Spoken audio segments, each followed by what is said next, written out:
Dear student, today we shall discuss beta thalassemia.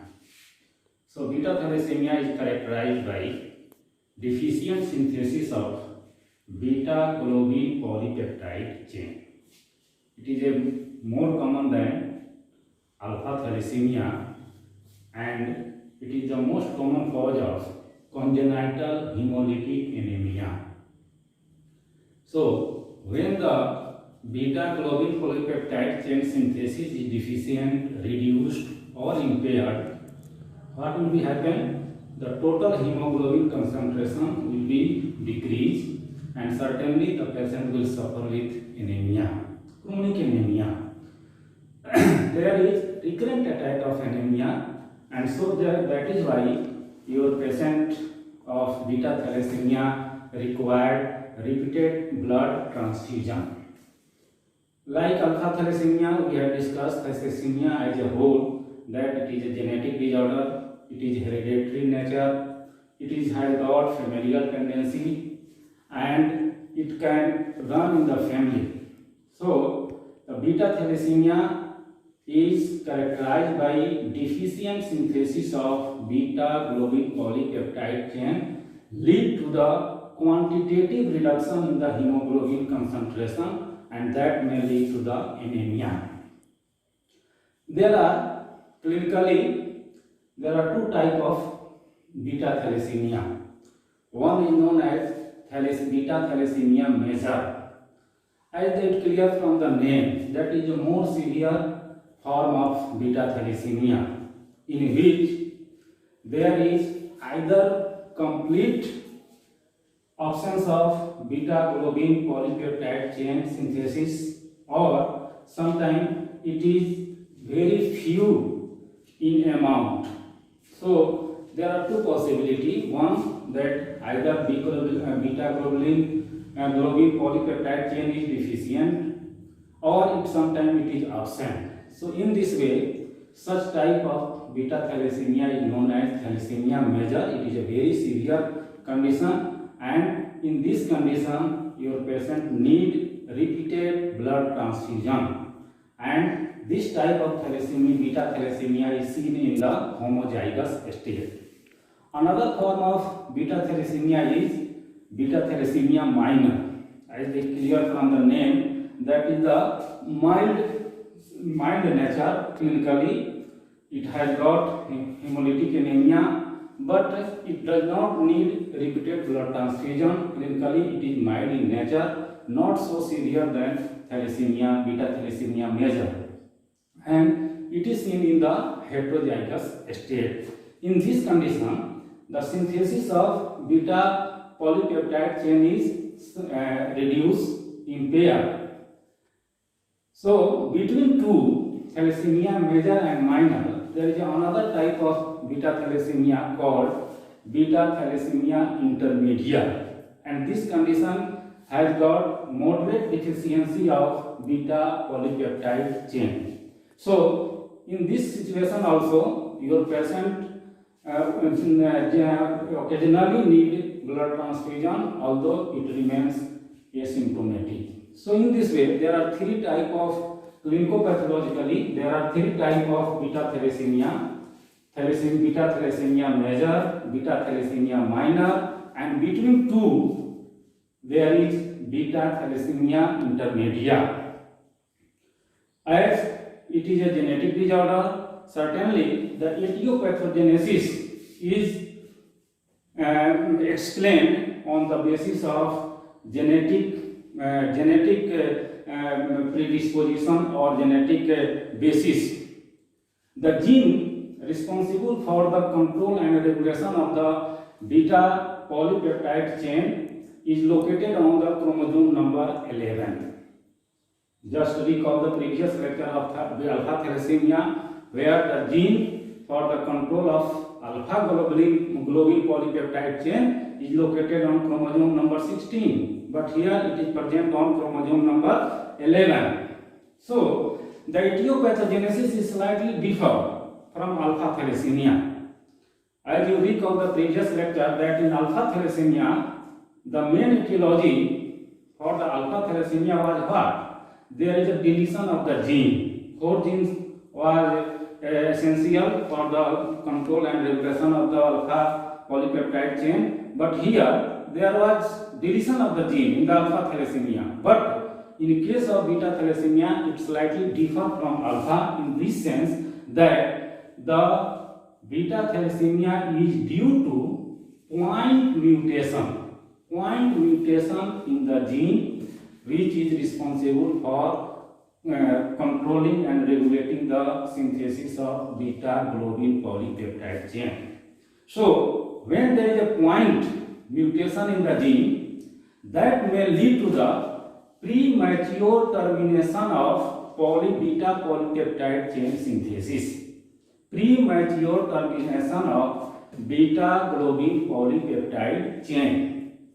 This point mutation of gene may lead to the defect in the polypeptide chain synthesis, and this defect may be at 3 levels. The first level, that is in the process of transcription. In the process of transcription, that may lead to the deficient synthesis of beta globin polypeptide chain, and this may lead to the beta thalassemia minor. Another possibility that the genetic defect, the point mutation, may lead to the defect in the messenger RNA processing.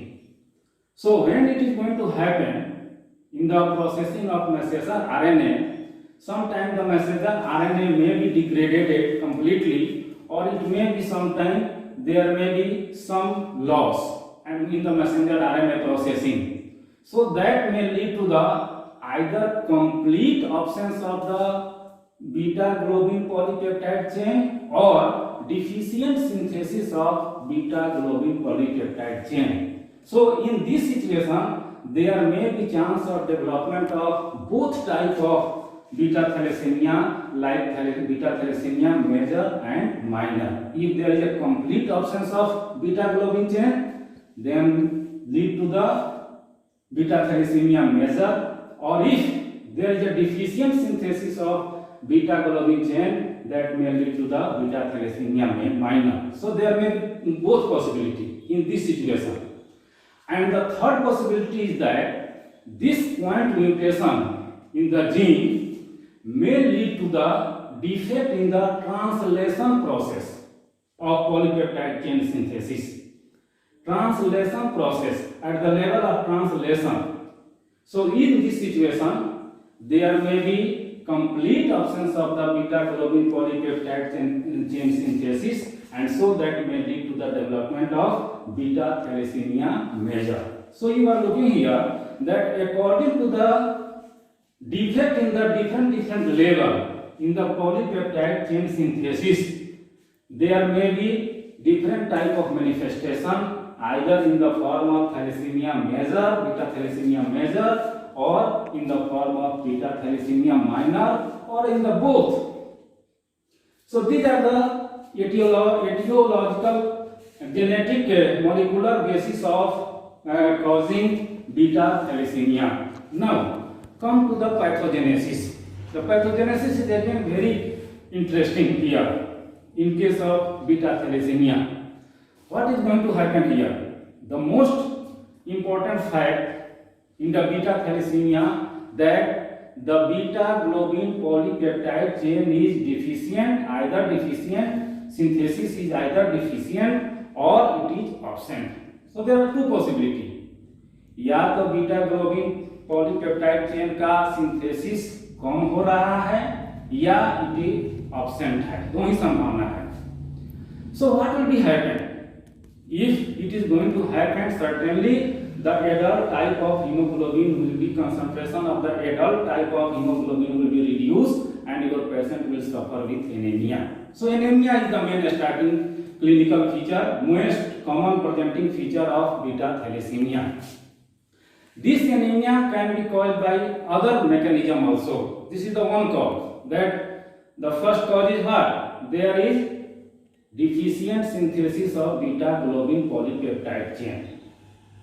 The second possibility, the second mechanism for the development of anemia is what? It is that when the beta globin polypeptide chain synthesis is deficient, when there is a quantitative reduction in the beta globin polypeptide chain, what will be happen? The alpha globin polypeptide chain will be more than the beta globin polypeptide chain. Alpha globin polypeptide chain ज्यादा है अपेक्षा beta के। क्यों? क्योंकि beta का synthesis कम हो गया है, अल्फा का सिंथेसिस ज्यादा नहीं हो रहा है। अल्फा इसलिए ज्यादा है कि बीटा कम हो गया है।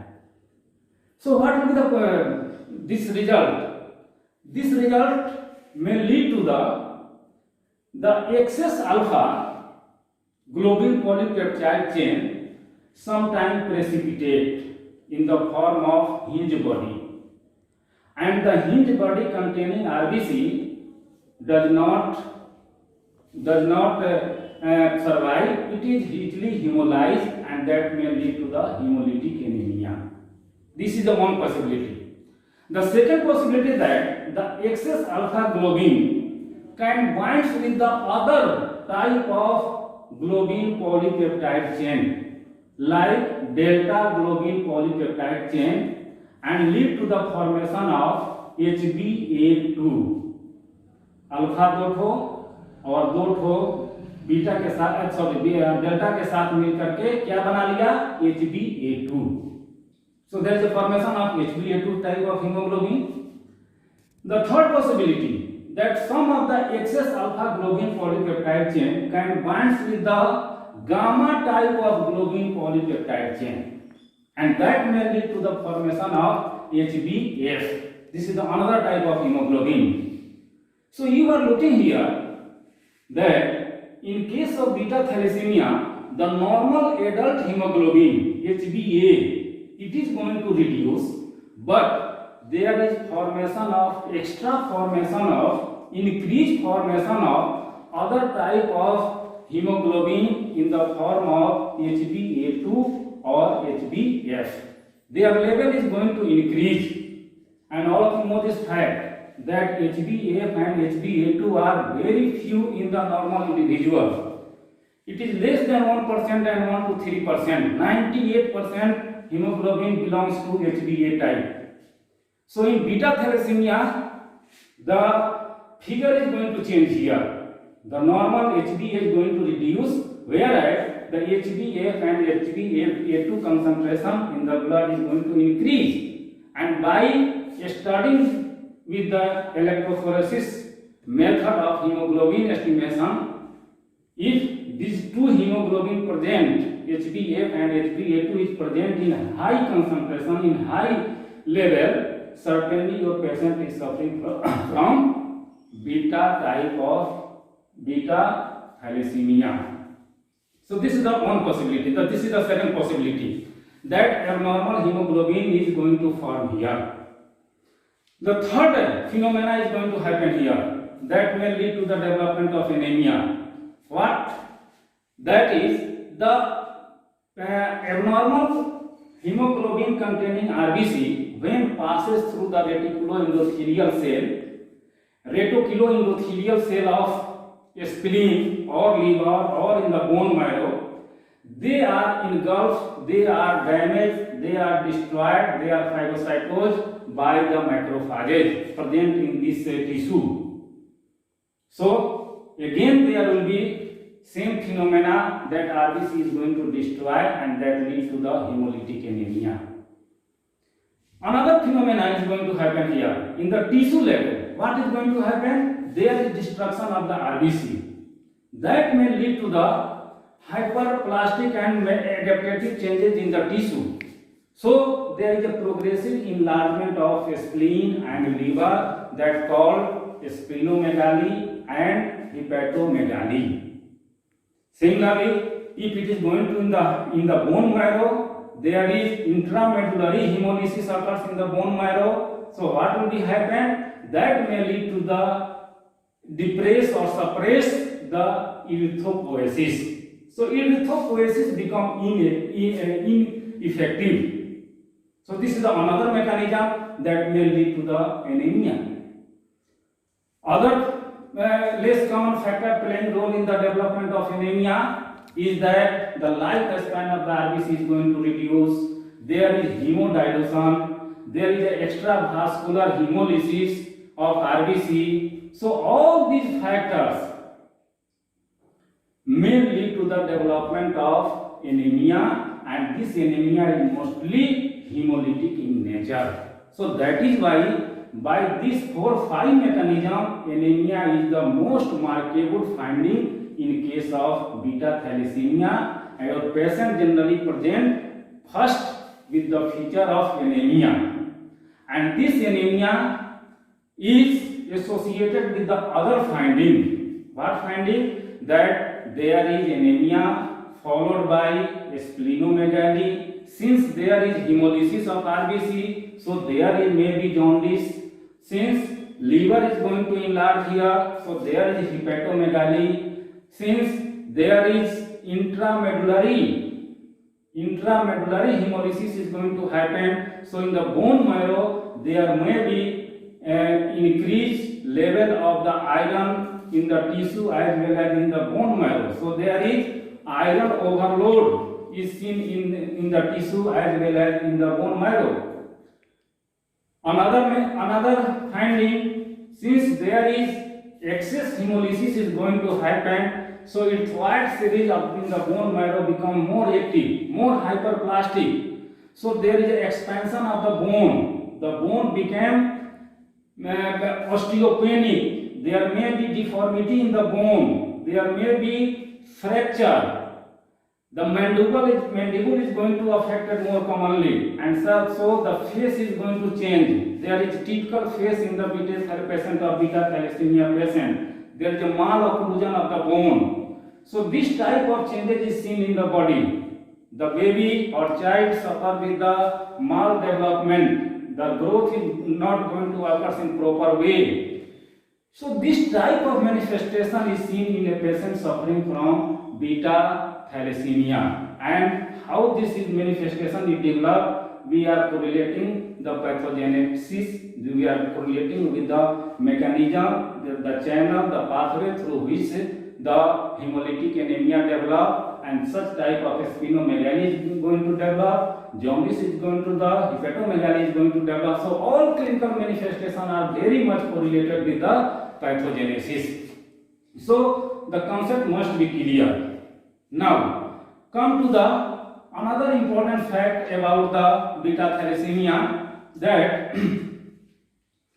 this beta thalassemia laboratory finding, the diagnosis of beta thalassemia is made by the laboratory findings, and the laboratory findings is, you can easily conclude what laboratory findings should be seen in case of beta thalassemia. The first finding, that the hemoglobin concentration, the adult type of hemoglobin concentration will be decreased. In the thalassemia measure, it will be highly decreased. In the minor or intermediate, decrease will be in the mild nature or in the moderate nature.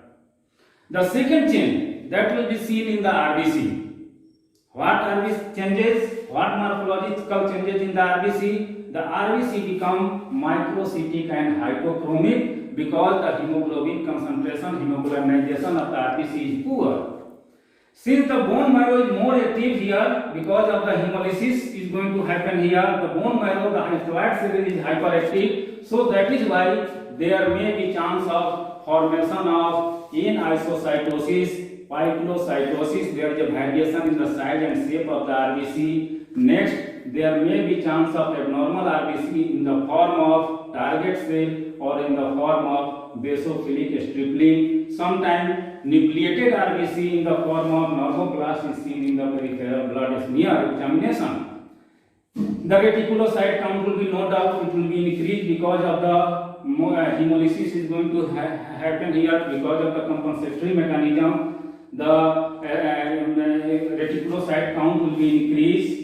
The bilirubin level in the patient will be increased because of the hemolysis of the RBC. Another important finding, that since the RBC size is going to decrease. So MCV, MCH, MCHC level, all these levels are going to decrease. The decrease will be more severe in the thalassemia, beta thalassemia major, whether in minor or intermediate it is less decrease, their decrease is less in markable. So these are the changes. Now the osmotic fragility test is sometimes done here, and osmotic fragility is going to decrease here. So the blood picture is, you are looking here, that the blood picture of the beta thalassemia is very much similar to the iron deficiency anemia. So that is why it is a most common differential diagnosis of beta thalassemia is iron deficiency anemia. But if you recall the laboratory finding of iron deficiency anemia, you can easily differentiate beta thalassemia. How? That in case of iron deficiency anemia, what will be happen? The ferritin level, the iron level, that iron binding capacity, total iron binding capacity, all are going to change here. Iron level is going to decrease, ferritin level is going to decrease, TIBC is going to increase. All these parameter, all these changes are seen in the iron deficiency anemia. But in case of beta thalassemia, this is not going to happen. So the diagnosis is made, confirmed by what mechanism, what test, what finding. The major, the most important finding for the confirmation of diagnosis of beta thalassemia will be electrophoretic study of hemoglobin estimation. And if you perform the electrophoretic study of hemoglobin, we will find that the adult hemoglobin is going to reduce, but there will be abnormally increase in the other type of hemoglobin like HbA2 and HbF. HbF is very high in case of beta thalassemia measure, and HbA2 is less. It also increases, but it is less markable than HbF. So by the detection of abnormal increase in the HbF level and HbA2 level in the blood in the affected patient, it is very much helpful for the confirmation of diagnosis of beta thalassemia. Sometimes confusion occurs with the alpha thalassemia, major or minor. So here the diagnosis is made by again electrophoretic study of the hemoglobin estimation. You are just recall the alpha thalassemia where there is decrease in all three type of hemoglobin. HbA, HbF, HbA2, ये तीनों घाटा रहेगा किसमें? Alpha thalassaemia में, major हो या minor हो उसमें घाटा ही रहेगा। जबकि यहाँ हम लोग देख रहे हैं in case of beta thalassemia HbA is going to decrease, but HbF and A2 is going to abnormally increase. So by this estimation we are able to differentiate beta thalassemia from alpha thalassemia. The management, the treatment is again on the basis of this clinical finding, since the anemia is the most markable, most probable complaint in case of beta thalassemia. So beta thalassemia, this is overcome by the repeated blood transfusion, but it has got some drawback. If you do repeated blood transfusion, there may be chance of iron overload to the patient, and the iron overload may create a lot of problem. What problem? This iron, there is no mechanism of excretion of excess iron from our body. There is no mechanism. So what will be happen? This iron will be deposited in the different tissue. It is deposited in the liver, and in the liver it causes hemochromatosis or hemosiderosis that ultimately lead to the cirrhosis of the liver. It can also damage the myocardial cell in the heart. So heart will be going to affected by the deposition of the excess iron, and that may lead to the cardiac arrhythmia or sometimes cardiac failure also. Sometimes this iron can damage the beta cell of the pancreas, and that may lead to the development of diabetes mellitus. So endocrinal changes is going to see in case of excess or repeated blood transfusion because of the overload of iron. So that is why if you do blood transfusion, you know this fact, that may create a lot of problem. So sometimes to decrease the iron overload, we add chelating agent to the patient to counter the overload of iron. Folic acid supplement is given to the patient for the erythropoiesis because it is more affected. So folic acid supplement is given. But nowadays, sometimes splenectomy is beneficial. If a spleen, you are looking here that splenomegaly is going to seen here, and this is a very typical site for the extravascular hemolysis. So to counter, to decrease the chances of hemolysis, we do splenectomy sometimes. But nowadays, the most appropriate treatment, treatment of choice, most acceptable or successful treatment of beta thalassemia is there is transplantation, stem cell, allograft, stem cell transplantation is the treatment of choice nowadays, and it is available in more high quality hospital where it may be do. So this is the most successful treatment. In the bone marrow, if you examine the patient of beta thalassemia, the bone marrow, you will be find that the white cell is hyperplastic, hyperactive. There is presence of the presence of a normoblast in more number in the bone marrow, and sometimes there may be deposition of excess iron in the bone marrow. So this is the finding can be seen in the beta thalassemia. The other less common finding in the blood, that the platelet count is sometimes reduced, or it may be normal, the WBC count is normal, or there may be presence of metamyelocyte or myelocyte in the blood, peripheral blood smear examination. But this is not so important. Only the important thing for the confirmation of the diagnosis of beta thalassemia is electrophoretic study of hemoglobin and bone marrow examination. This is certainly, and other genetic study is also important, and by this phenomena we are able to, by this finding we are able to confirm the beta thalassemia. We are also able to differentiate beta thalassemia from the similar condition like iron deficiency anemia, like alpha thalassemia or other conditions. So in this way the beta thalassemia is diagnosed and confirmed, and the appropriate treatment is given. So again I told you that these findings, all these findings are present in the beta thalassemia minor also, but these findings are less severe, and it occurs in the heterozygous state. So no need of BT here.